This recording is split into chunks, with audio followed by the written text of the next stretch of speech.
नमस्ते, the Gurukul सिंगठिया YouTube channel में आपका स्वागत है। आज हम पढ़ने वाले हैं पदार्थ की अवस्था परिवर्तन। थोड़ा बहुत पदार्थ के बारे में भी जानने का प्रयास करेंगे। परीक्षा के दृष्टिकोण से जो महत्वपूर्ण सवाल रहते हैं उसकी भी चर्चा हम करेंगे। आपसे अनुरोध है, कृपया 10 मिनट आप समय मुझे देंगे, धैर्य बनाए रखेंगे, बहुत सारे इकट्ठे प्रश्न आपको जानकारी हो जाएगा।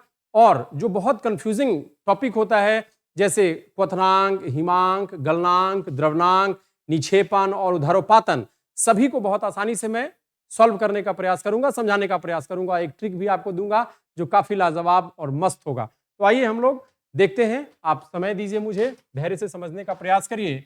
पदार्थ की अवस्था परिवर्तन, ये टॉपिक है, पदार्थ की अवस्था परिवर्तन। पहले आपको मैं समझा दूं कि जैसे बर्फ है, और बर्फ यानी कि ठोस जब द्रव में परिवर्तित हो जाता है तो इसे क्या कहते हैं? गलनांक। ठीक इसी प्रकार की बातों को मैं यहां समझाऊंगा पदार्थ के अवस्था परिवर्तन में। लेकिन उससे पहले मैं थोड़ा सा समझा दूं आपको कि पदार्थ क्या है। तो पदार्थ का मतलब होता है मैटर। पदार्थ का मतलब अंग्रेजी में इसे क्या कहते हैं? मैटर कहते हैं। पदार्थ है क्या? दुनिया में जितना भी चीज आप सोच पाते हैं, देख पाते हैं, वो क्या है? पदार्थ है। सभी चीज पदार्थ है। उसको फिर अलग अलग भागों में बांटते हैं। ऐसे इसका शाब्दिक अगर हम लोग समझने का प्रयास करें तो वैसी वस्तु जो क्या करता है?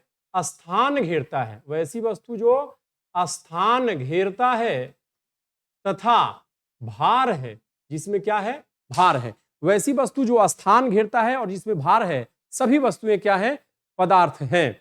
जैसे जैसे आप कह सकते हैं, मान लिया जाए कुर्सी है, टेबल है, हवा है, कुर्सी, टेबल, हवा, ईंट, छड़, सीमेंट, जो भी पेड़ पौधा, हम, यस बिल्कुल हम भी पदार्थ हैं, क्योंकि हम में कुछ भार है और हम भी स्थान घेरते हैं। कैमरा, ये बोर्ड, ये कलम, सभी चीज पदार्थ है। पदार्थ को हम लोग दो तरीके से जानेंगे। एक, जब ऊपरी तौर पे हम देखते हैं तो उसे भौतिक अवस्था यानी कि भौतिक रूप में बंटवारा करते हैं, और एक जब उसके अंदर के गुणों का अध्ययन करेंगे तब उसे रासायनिक रूप में हम विभाजित करने का प्रयास करेंगे। वो अलग टॉपिक है, उसमें मैं बाद में पढ़ने का क्या करूंगा? प्रयास करूंगा। लेकिन अभी मैं आपको थोड़ा बता दूं तो पदार्थ को, जैसे अब यहां पे सवाल आता है कि क्या तापमान पदार्थ है? तो नहीं, तापमान पदार्थ नहीं है। ये परीक्षाओं में सवाल आते रहता है कि क्या तापमान पदार्थ है? नहीं, तापमान कोई जगह नहीं घेरता है और तापमान में कोई भार नहीं है।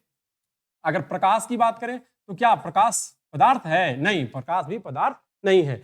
पदार्थ को अगर भौतिक रूप में हम लोग विभाजन करते हैं तो पदार्थ को जब भौतिक रूप में विभाजन करेंगे तो इसे 5 भाग में बांटते हैं। 5 भाग में बांटते हैं। जैसे आप जानते हैं ठोस क्या है? ठोस को सॉलिड बोलते हैं। फिर है द्रव, लिक्विड है, गैस यानी कि ठोस, द्रव, गैस, और चौथी अवस्था होता है उसे क्या कहते हैं? प्लाज्मा अवस्था। प्लाज्मा अवस्था ठोस मतलब आप समझ रहे हैं ना, जिसके अणुओं के बीच काफी कम दूरी हो, जिसके अणुओं के बीच आकर्षण शक्ति बहुत अधिक हो, है कि नहीं, उसे क्या कहेंगे? ठोस कहेंगे। यानी कि जिसके अणु बहुत एक दूसरे के करीब हो उसे क्या कहेंगे?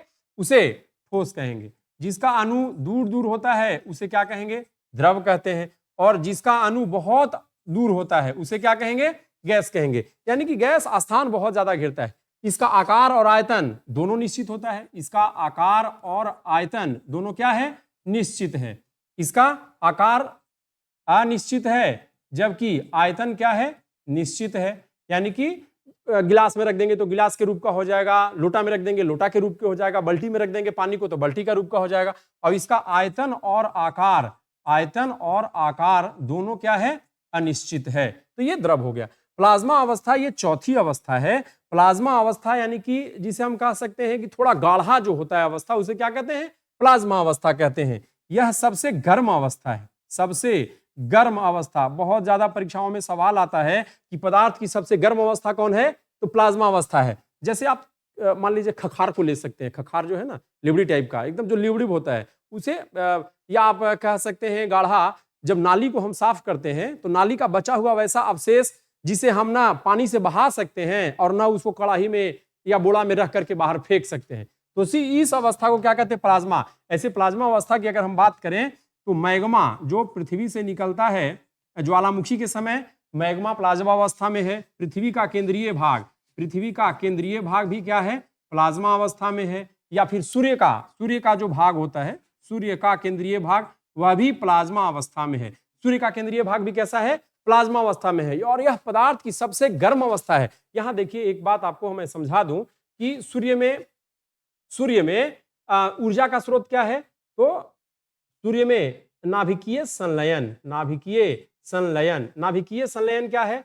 तो 2 हाइड्रोजन मिलता है तब एक हीलियम निकलता है, और जब हीलियम बनता है तो बहुत ज्यादा मात्रा में प्रकाश और उष्मा निकलता है। यही है सूर्य का आपको सूर्य में ऊर्जा का स्रोत क्या है? तो नाभिकीय संलयन। और अगर हम बात करें पांचवा अवस्था का, तो पदार्थ की जो पांचवा अवस्था है उसे कहते हैं हिग्स बोसॉन अवस्था। हिग्स बोसॉन ने इसका खोज किया था, हिग्स बोसॉन ने इसका क्या किया? खोज किया। इसे बोस आइंस्टीन कहते हैं, बोस आइंस्टीन अवस्था, या इसे गॉड पार्टिकल भी कहते हैं, गॉड पार्टिकल। इसका खोज कब हुआ? तो 2012 में इसका खोज हुआ था। हिग्स बोसॉन ने इसका क्या किया? खोज किया। पदार्थ की पांचवी अवस्था गॉड पार्टिकल, जिसको हिग्स बोसॉन ने खोजा, बोस आइंस्टीन अवस्था इसे कहते हैं। पदार्थ की 3 अवस्थाएं सामान्य रूप में हम लोग जानते हैं। ठोस, जिसके अणु आपस में बहुत एक दूसरे से करीब होते हैं। अब यहां से थोड़ा सा और अगर मैं डिटेल बता दूं आपको, जो सामान्य जानकारी की बात है, तो यहां से समझने वाली ये बात रहेगी कि जो ठोस होता है इसका अंतराण्विक बल सर्वाधिक होता है। अंतराण्विक बल सबसे ज्यादा किसका होता है? ठोस का। यानी कि इसके अणुओं के बीच जो ताकत है, आकर्षण शक्ति है, अंतराण्विक आकर्षण बल भी सबसे ज्यादा किसका होता है? अंतराण्विक आकर्षण शक्ति भी सबसे ज्यादा ठोस का होता है। यानी कि इसके जो अणु है, जिन अणुओं से मिलकर के बना है ठोस, वो आपस में काफी मजबूत पकड़ होता है। जैसे आप ठोस लड्डू जान रहे हैं ना, तो बूंदिया का छोटा छोटा जो भाग है उसको जब एक दूसरे से चिपकाते हैं, जब एकदम दूसरे से कस के चिपक जाता है तो वह ठोस अवस्थाएं होती है। यानी कि ठोस अवस्था के अणुओं के बीच आपसी जो पकड़ होता है वह काफी मजबूत होता है। अंतराण्विक बल सबसे ज्यादा होता है। अंतराण्विक बल सबसे कम किसमें होगा? तो ठोस, द्रव और गैस। गैस में अंतराण्विक बल सबसे कम होगा। आकर्षण बल का बात करें तो इसके अणु आपस में बहुत कम आकर्षित होते हैं। गैस का अणु आपस में आकर्षित बहुत कम होता है, तो इसका आकर्षण बहुत कम, यानी कि सबसे कम होता है। सबसे ज्यादा आकर्षण किसमें होता है? तो ठोस में होता है। अगर हम बात करें फिर घनत्व सबसे ज्यादा किसका होता है? तो घनत्व सबसे ज्यादा किसका होता है? ठोस का। और घनत्व सबसे कम, घनत्व किसको कहते हैं? तो इकाई जगह में, कम जगह में जितना ज्यादा उसके कण रहते हैं उसे क्या कहते हैं? उसी को घनत्व कहते हैं। यानी कि इकाई क्षेत्रफल में जितना ज्यादा द्रव्यमान होता है, यानी कि अगर हम कह दें, जैसे देखिए यही सेम तीनों आकार का कटोरा है हमारे पास। अगर ठोस रखे तो बहुत सारा ठोस रखा गया, लेकिन गैस बहुत कम है। यानी कि इतना ही जगह में ज्यादा चीज रखा हुआ है, इसका घनत्व ज्यादा है, यानी कि घना ज्यादा है, और इसका घनत्व कम है या बहुत दूर दूर में। यानी कि घनत्व इसका क्या होता है? कम होता है। घनत्व इसका कम है, आकर्षण बल इसका कम है, अंतराण्विक बल भी गैस का क्या होता है? कम होता है। अगर विसरण की बात करें, फैल जाना, तो विसरण सबसे ज्यादा किसमें होता है? गैस में होता है। और विसरण सबसे कम किसमें होता है? तो विसरण सबसे कम किसमें? तो विसरण सबसे कम ठोस में, और विसरण सर्वाधिक किसमें? अगर हम बात करें आयतन का, तो आयतन सबसे ज्यादा जगह कौन छेकेगा? तो गैस सबसे ज्यादा आयतन छेकता है, और सबसे कम आयतन कौन छेकता है? तो ठोस छेकता है। इस तरह से कुछ बातें हैं। आकर्षण, देखिए यहां से बहुत ज्यादा सवाल पूछता है कि पदार्थ की किस अवस्था के बीच आकर्षण, अणुओं की आकर्षण शक्ति सबसे अधिक होता है? तो सबसे अधिक आकर्षण शक्ति किसमें होगा? ठोस में। सबसे कम आकर्षण शक्ति किसका होगा? गैस का, है ना। सबसे ज्यादा आयतन कौन छेकेगा? तो गैस। सबसे कम आयतन कौन लेगा? तो कौन? ठोस। फिर पूछेगा कि घनत्व सबसे ज्यादा, यानी घना कौन है? तो सबसे ज्यादा घना होता है ठोस। सबसे कम घना कौन है? तो सबसे कम घना होता है गैस। तो ये एक सामान्य सी बात हुई, जो बेसिक जानकारी है ये हो गया। इसके बाद ठोस के रूप में हम ले सकते हैं बर्फ को, द्रव के रूप में ले सकते हैं पानी को, और गैस के रूप में तो आप जानते ही हैं ऑक्सीजन है, नाइट्रोजन है, जितने भी हैं धातु होते हैं ना, वो होते हैं गैस। आइए मैं नेक्स्ट पेज में चलता हूं और आपको अब मैं समझाता हूं अवस्था परिवर्तन। जैसे बोलता है कि पहले हम यहां से आ जाएं, आपको यहां से समझाने का प्रयास करें कि सबसे पहला है हिमांक क्या है? हिमांक बिंदु क्या होता है ना? हिमांक बिंदु क्या होता है? तो इससे पहले हम आपको एक चार्ट के माध्यम से समझा दें जहां से बड़े आसानी से आप समझ पाएंगे। जैसे हम सबसे पहले यहां पे लेते हैं ठोस, क्या लेते हैं? ठोस लेते हैं, सॉलिड ठोस। ठोस यानी कि यहाँ पे हम समझ लीजिए बर्फ, क्या ले रहे हैं? बर्फ ले रहे हैं। बड़े इत्मीनान से समझिएगा, ये बहुत ज्यादा परीक्षा में आता है और ये थोड़ा कंफ्यूजन वाला भी टॉपिक है। ये ठोस हो गया और ये हो गया द्रव। द्रव, द्रव का मतलब आप समझ ही रहे हैं, द्रव में हम पानी को ले सकते हैं। और एक हो गया गैस, ठोस, द्रव और गैस। गैस तो आप देख ही रहे हैं सभी चीज। तो ठोस, द्रव और गैस, पदार्थ की ये तीन अवस्थाओं का चर्चा हम यहाँ पे कर रहे हैं। पदार्थ की तीन अवस्था, ठोस, द्रव और गैस। बड़ी इत्मीनान से समझिए, बहुत आसानी से मैं समझा दूंगा यहाँ पे। अब सवाल ये आता है कि बर्फ, बर्फ जब बदल जाए किसमें? पानी में। बर्फ जब बदल जाए पानी में तो इसे क्या कहते हैं? यानी कि वैसा ताप या वैसा अवस्था जब ठोस बदल जाए किसमें? द्रव में, तब इसे क्या कहते हैं? तो आप जानते हैं कि जब ठोस द्रव में बदलता है तब इसे गलनांक कहते हैं। क्या कहते हैं? गलनांक। तो हिमांक के पहले हम आपको बता दें, गलनांक, गलनांक। इसे अंग्रेजी में क्या कहते हैं? मेल्टिंग कहते हैं, मेल्टिंग कहते हैं, मेल्टिंग कहते हैं। गलनांक क्या है? तो गलनांक वह ताप है जिस पे कोई भी पदार्थ अपना ठोस अवस्था को छोड़कर द्रव अवस्था में परिवर्तित हो जाए, यानी कि गल जाए। साधारण शब्दों में हम यही ना कहेंगे कि बर्फ रखल है और बर्फ गल गई, तो वह तापमान, कोई तो ताप होगा ना।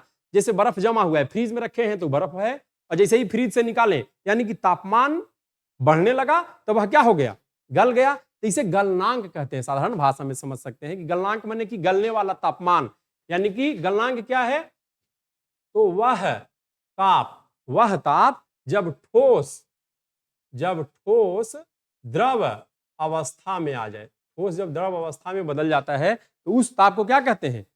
उस तापमान को गलनांक कहते हैं, मेल्टिंग पॉइंट कहते हैं, है ना। तो इसे क्या कहेंगे? इसे कहेंगे गलनांक। गलनांक, गलनांक को अंग्रेजी में क्या कहेंगे? मेल्टिंग, मेल्टिंग कहेंगे। अब है द्रव, यानी कि बर्फ जो हमारे पास था, बर्फ पिघल के क्या बन गया? तो पानी बन गया। बर्फ पिघल करके क्या बन गया? द्रव अवस्था में, यानी कि पानी बन गया।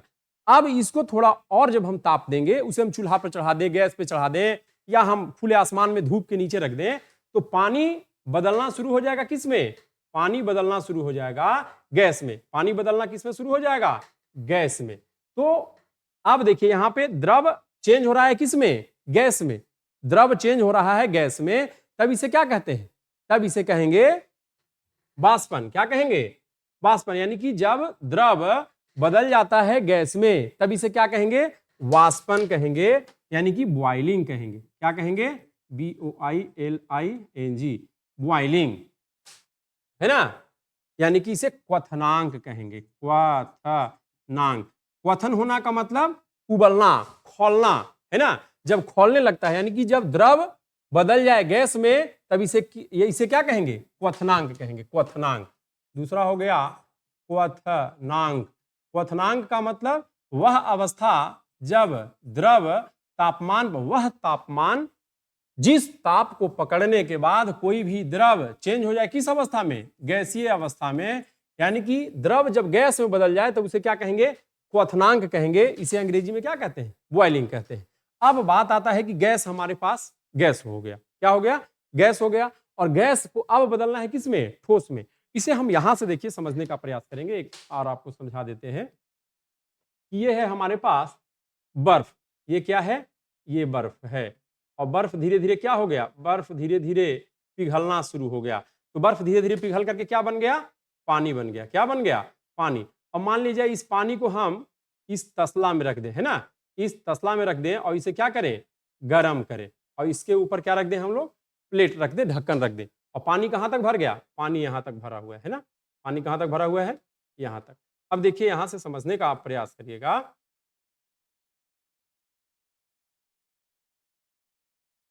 ये पानी, ये तो आप समझ ही रहे हैं कि ये क्या है? पानी। बर्फ था यानी कि यह ठोस था। बर्फ था का इसका मतलब क्या हुआ? कि बर्फ ठोस था।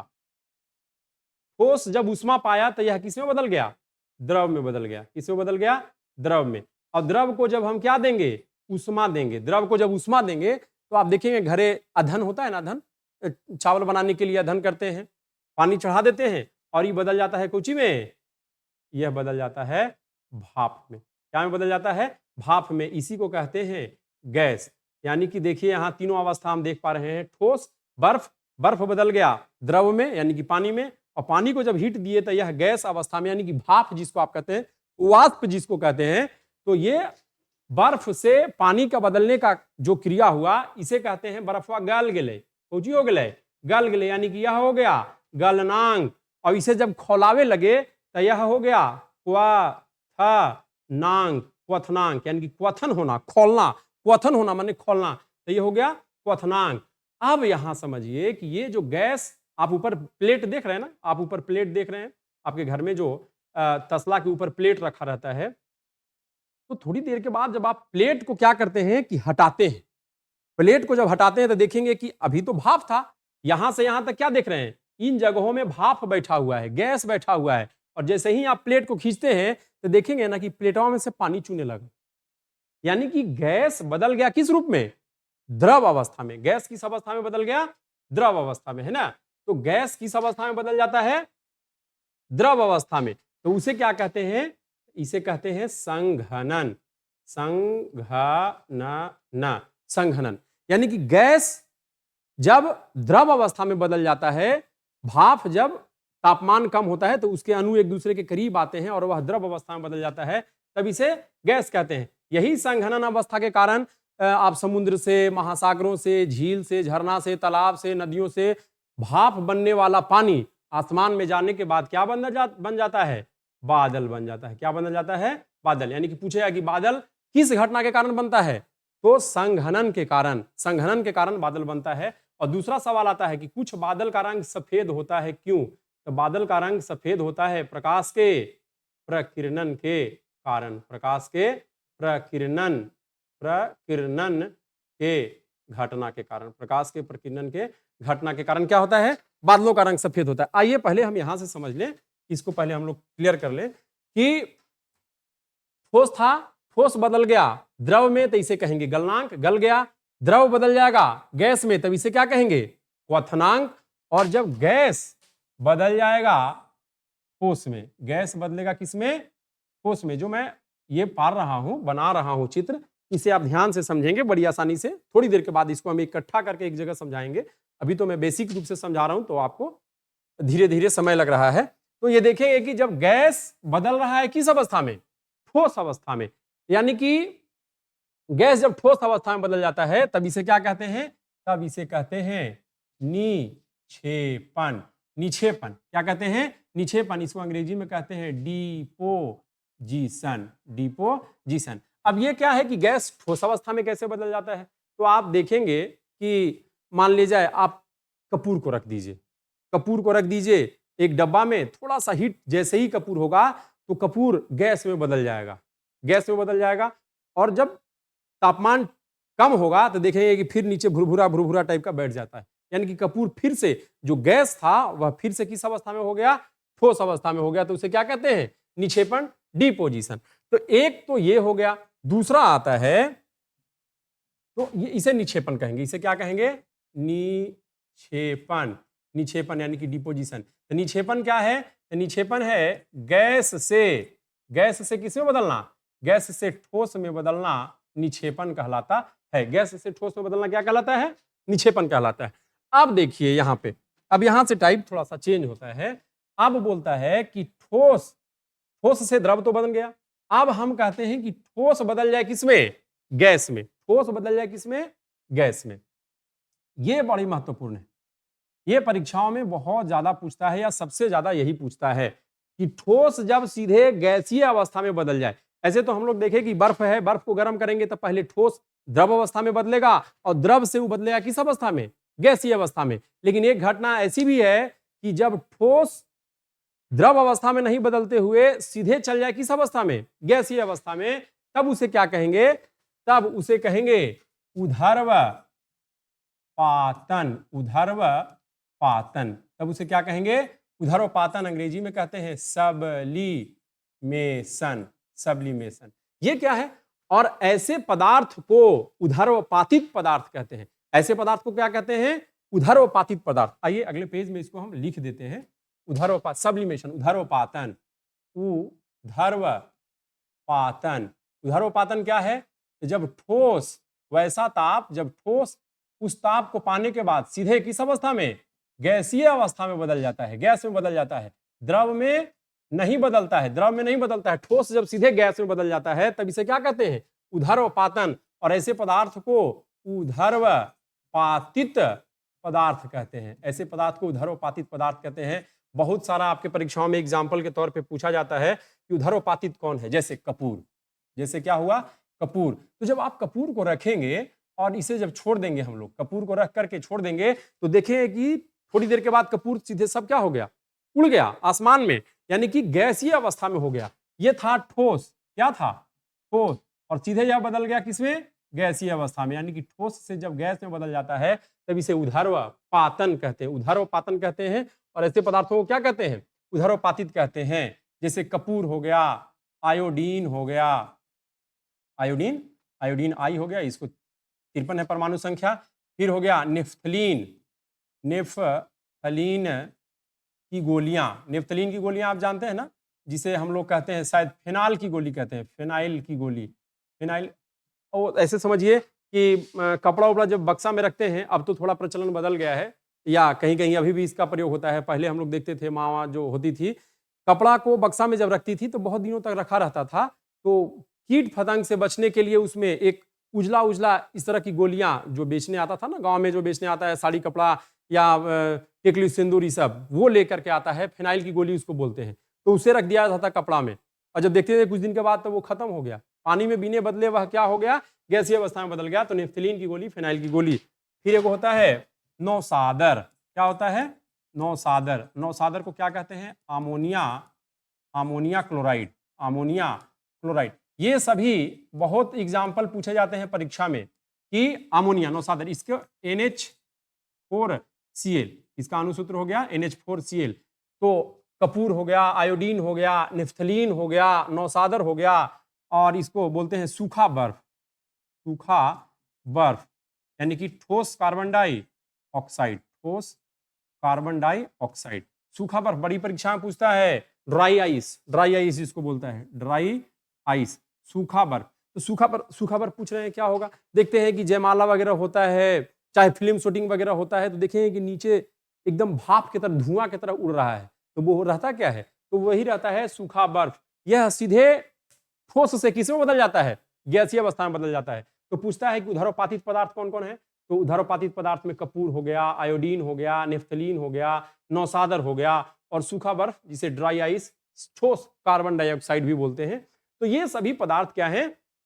उधर्वपातित पदार्थ हैं। ये सभी पदार्थ कैसे हैं? उधर्वपातित पदार्थ। आइए मैं फिर से यहां चलता हूं। तो उधर्वपातन, जब ठोस सीधे गैसीय अवस्था में बदल जाता है तब इसे क्या कहते हैं? उधर्वपातन कहते हैं। अब नेक्स्ट है कि गैस, गैस द्रव अवस्था में बदल जाए। गैस किस अवस्था में बदल जाए?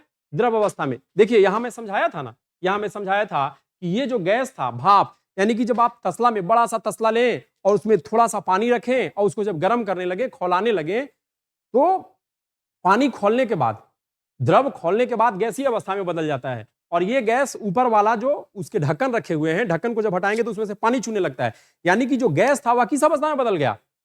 द्रव अवस्था में बदल गया। तभी तो पानी चूने लगा ना उसके प्लेट के ऊपर से, ढक्कन से। तो इस जो जब गैस सीधे पानी में चेंज हो जाए, यानी कि गैस जब द्रव अवस्था में चेंज हो जाए, तब इसे क्या कहते हैं? तब इसे संघनन कहते हैं। संघनन माने घना हो गया, संघनन माने संग एक में मिल करके और घना हो गया, संघनन कहते हैं। अंग्रेजी में इसे क्या कहते हैं? अंग्रेजी में इसे कहते हैं संघनन, कंडेंसेशन, कंडेंसेशन कहते हैं। संघनन को कंडेंसेशन कहते, हाँ,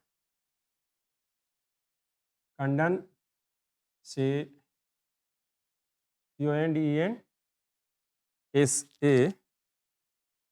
कंडेंसेशन। अच्छा, इस पे बहुत ज्यादा आप गौर नहीं करेंगे, यहाँ समझने वाली बात है। कंडेंसेशन, कंडन, CONDENSATION, कंडेंसेशन, यानी कि संघनन। तो पूछा कि संघनन क्या है, तो आप याद रखेंगे तसला के ऊपर, यानी कि गैस जब द्रव अवस्था में बदल जाता है तब उसे क्या कहते हैं, संघनन कहते हैं। और अब है कि जब द्रव बदल जाए किसमें, ठोस अवस्था में, द्रव बदल जाए ठोस अवस्था में। यानी कि आप देख रहे हैं कि गर्मी का दिन है, अभी हम लोग पानी रखते हैं और फ्रीजर में रख दिए। कहाँ रख दिए, फ्रीजर में रख दिए। तो जब फ्रीजर में रख देते हैं पानी को, तो थोड़ी देर के बाद जल ठोस अवस्था में बदल जाता है, तो उसे क्या कहते हैं, जम गेले, जमांक, हिम बन गया माने बर्फ बन गया, हिमांक, या उसी को फ्रीज में डाल दिए तो हो गया फ्रीजिंग, है ना। तो इसे कहते हैं हिमांक, हिमांक या जमांक, जम गया, या हिम बन गया माने हिमांक, अंग्रेजी में इसे क्या कहेंगे,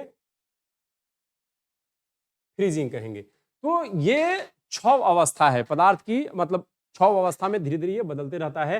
द्रव बदलता है, ठोस बदलता है द्रव में, द्रव बदलता है गैस में, और गैस बदलता है ठोस में। तो ये सभी परीक्षाओं में पूछा जाता है कि बताइए हिमांक किसे कहते हैं।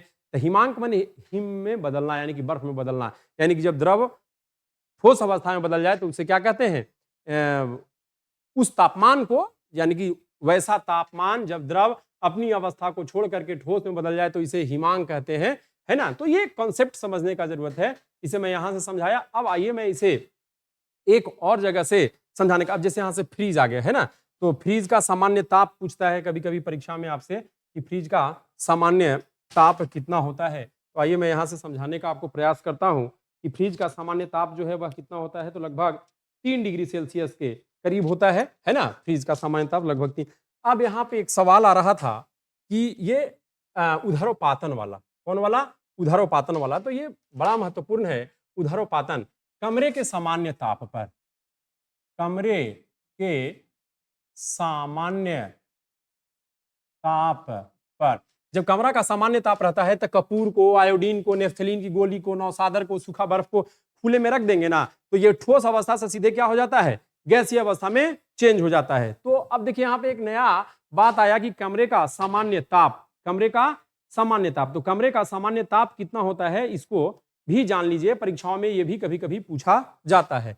कमरे का जो सामान्य ताप है, अगर डिग्री सेल्सियस की बात करें तो 23 डिग्री सेल्सियस, ऐसे 21 डिग्री से 24 डिग्री सेल्सियस भी कहीं कहीं क्या करता है, कहता है 74 डिग्री फॉरेनहाइट। 74 डिग्री क्या है, फॉरेनहाइट। और अगर हम इसका बात करें फॉरेनहाइट हो गया केल्विन में, तो केल्विन में क्या है, 298, लगभग 298 केल्विन, 298 केल्विन। अब देखिए कमरे का सामान्य ताप तो हम कह सकते हैं कि कमरा में 300, लगभग कितना, 300 केला रखल है, 300 केला, केला का मतलब केल्विन, कमरा में लगभग 300 केला रखल है, तो यानी कि लगभग 298 केल्विन जो होता है वह होता है कमरे का सामान्य ताप। अब एक सवाल यहां से देखिए बड़ा महत्वपूर्ण है, पूछता है कि कमरे के सामान्य ताप पर, कमरे के सामान्य ताप पर कौन सा अधातु द्रव अवस्था में रहता है, द्रव अवस्था में रहता है। ऐसे जो है अधातु का गुण है, चाहे तो यह ठोस रहेगा, नहीं तो यह गैसीय अवस्था में रहेगा। जैसे ठोस का मतलब लकड़ी हो गया, ये सब अधातु है, और गैस में यानी कि ऑक्सीजन है, नाइट्रोजन है, ये सब जो गैस है ये अधातु है। लेकिन द्रव अवस्था में कौन रहता है, तो ब्रोमीन। कौन, ब्रोमीन। तो ब्रोमीन एक ऐसा अधातु है जो कमरे के तापमान पर द्रव अवस्था में पाया जाता है। और यही सवाल पूछता है कि कौन सा धातु है जो कमरे के तापमान पर कैसा रहता है, द्रव अवस्था में रहता है। धातु द्रव अवस्था में रहता है तो वह कौन है, पारा। जानवे करते हैं आपकी पारा विद्युत का, सॉरी उष्मा का सबसे बढ़िया चालक कौन है, तो पारा है। उष्मा का सबसे अच्छा सुचालक कौन है, तो उष्मा का सर्वोत्तम चालक पारा होता है। ऐसे धातु क्या है, धातु ठोस अवस्था में रहता है, सामान्यतः धातु किस अवस्था में रहता है, ठोस अवस्था में। लेकिन पूछता है कि वह कौन सा धातु है जो आपको द्रव अवस्था में रहता है कमरे के ताप पर, या द्रव अवस्था में सामान्यतः रहता है, तो पारा का सीने बार क्या है, अयस्क है, सीने बार अयस्क है, ठीक है। पारा का इस्तेमाल हम लोग किसमें करते हैं, थर्मामीटर में करते हैं, और थर्मा को कहाँ लगाते हैं, सीनवा में बार देते हैं इसे। पारा जैसे थर्मामीटर लगाए हैं तो वहां पारा ध्यान रखेंगे, है ना। और पारा को कहाँ लगाते हैं, तो सीने में बार दिया, पारा सीने बार, यानी कि पारा का क्या अयस्क है? तो सी ने बार पारा का अयस्क है। ठीक है, चलिए अब यहां से हम लोग आ जाते हैं। हम लोग पढ़ रहे थे क्या? तो कमरे का सामान्य ताप हो गया, आपको ऊर्ध्वापातित पदार्थ हो गया। अब इसको हम एक बार फिर से आपको समझाने का क्या करते हैं? प्रयास करते हैं, समझाने का प्रयास करते हैं। देखिए हम लेते हैं यहां से ठोस, और यहां लेते हैं द्रव, और यहां लेते हैं गैस। ठोस, द्रव और गैस, ठोस, द्रव और गैस। एक बार में यहां से समझ जाइए, ठोस, द्रव और गैस। जिस तरह से मैं बना रहा हूं चित्र, आप इसी तरह से बनाने का प्रयास करिएगा। ठोस, द्रव और गैस। अब यहां से अच्छा एक बात मैं यहीं से समझा देता हूं। ठोस से जब द्रव में बदलता है तब इसे क्या कहते हैं? मेल्टिंग कहते हैं। क्या कहते हैं? मेल्टिंग। और जब द्रव से गैस में बदलता है तब इसे क्या कहते हैं? बॉइलिंग कहते हैं। और जब द्रव से गैस से जब ठोस अवस्था में पहुंचता है तब इसे क्या कहते हैं? डिपोजिशन, यानी कि निक्षेपण। डिपोजिशन यानी कि निक्षेपण। और अब यहां से जब हम ये इसे लूं, ठोस जब गैस अवस्था में बदल जाए तब इसे क्या कहते हैं? तब इसे कहते हैं सबलीमेशन, यानी कि ऊर्ध्वपातन, सबलीमेशन। और जब गैस द्रव अवस्था में बदल जाए, यानी कि गैस जब द्रव अवस्था में बदल जाए तसला के अंदर, तब इसे क्या कहते हैं? कंडेंसेशन, कंडेंसेशन, है ना। और जब द्रव बदल जाए किसमें? ठोस में, तब इसे क्या कहते हैं? फ्रीजिंग कहते हैं, फ्रीजिंग कहते हैं। अब देखिए ये बड़ी परीक्षाओं में ये पूछा जाता है कि जब गैस द्रव में बदलता है तब इस अवस्था को क्या कहते हैं? तब इसे कहते हैं कंडेंसेशन। जब द्रव गैस में बदल जाए तब इसे क्या कहते हैं? तब बॉइलिंग कहते हैं। पूछ देगा कि ठोस जब गैस में बदलता है तब इसे क्या कहते हैं? तो सब्लिमेशन कहते हैं। और जब पूछ देगा गैस ठोस में बदलता है तब इसे क्या कहते हैं? डिपोजिशन कहते हैं। पूछ देगा कि ठोस जब द्रव में बदलता है तब इसे क्या कहते हैं? तो यहाँ चित्र देखिए, ठोस जब द्रव में बदलता है तो इसे मेल्टिंग कहते हैं, और जब द्रव ठोस में बदलता है तब इसे क्या कहते हैं? फ्रीजिंग। अब बोलिएगा कि इसको देखिए मैं समझाता हूं एक ट्रिक के माध्यम से। यहाँ पे देखिए, यहां से एक ट्रिक निकालते हैं। एम से निकाल दिए, यहां से एम, यहां से निकाल दिया बी, और यहां से निकाल दिया डी। M B D, M B D की पुस्तकें होती है। और यहां से निकाल दिया एफ, यहां से निकाल दिया सी, माने कंडेंसेशन, सी मतलब कंडेंसेशन, सी, और यहां से निकाल दिया एस। अब यहां से देखिए एक ट्रिक मैं आपको बताता हूं। ट्रिक क्या है?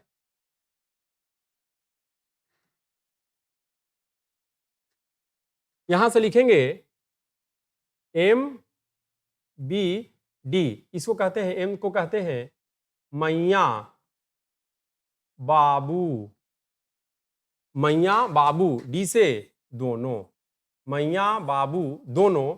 और यहां से आइए एफ से, जैसे यहीं से चले थे ना, एम से मेल्टिंग यानी कि मैया बाबू दोनों, और यहां से एफ, एफ से फिर सी से चल, और एस से सूते, यानी कि सोने, है ना। मैया बाबू दोनों फिर चल सूते। इस ट्रिक को यदि आप याद रखते हैं तो बड़ी आसानी से इन सभी कॉन्सेप्ट को आप आसानी से निकाल सकते हैं। मैया बाबू दोनों फिर चल सूते, मैया बाबू दोनों फिर चल सूते, मैया बाबू दोनों फिर चल सूते।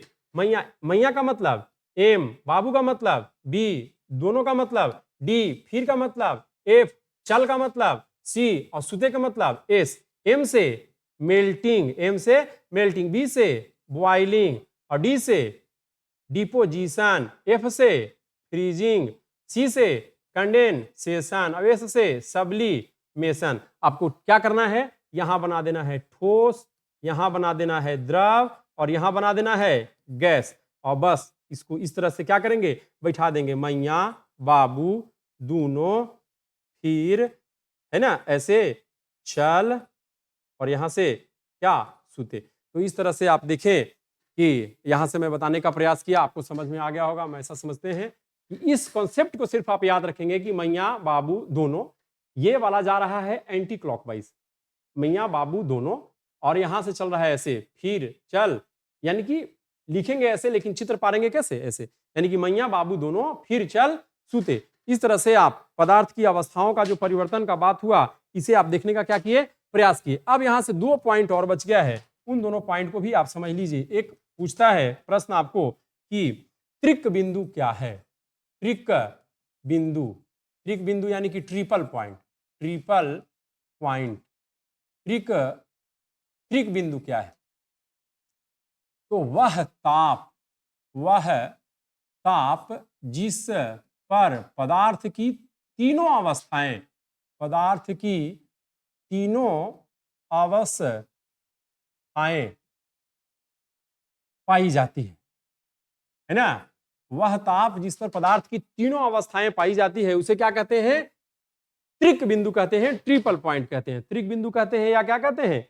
ट्रिपल पॉइंट कहते हैं। अब यह तापमान कितना होता है? तो यह तापमान होता है 0.01 डिग्री सेल्सियस, 32.018 फ़ारेनहाइट। ये क्या है? ये त्रिक बिंदु है। त्रिक बिंदु पूछता है कि त्रिक बिंदु कहते किसे हैं? तो पदार्थ की मतलब वह ताप जिसपे पदार्थ की तीनों अवस्थाएं, ठोस, द्रव और गैस तीनों पाया जाता है, उसे क्या कहते हैं? त्रिक बिंदु कहते हैं। उसे क्या कहते हैं? त्रिक बिंदु कहते हैं। अच्छा, एक केल्विन वाला छूट गया, तो केल्विन में ले लीजिए 273.16 केल्विन, ये हो गया त्रिक बिंदु। और एक पूछता है परम शून्य ताप, परम शून्य ताप, ये सब पॉइंट है। परम शून्य ताप क्या है? देखिए, दुनिया का वह न्यूनतम ताप जिससे नीचे ताप को नहीं किया जा, परम शून्य, शून्य का मतलब एकदम अंतिम, यानी कि सबसे निचला ताप को, जिसके नीचे का तापमान संभव नहीं है, उसे क्या कहते हैं? परम शून्य ताप। यानी कि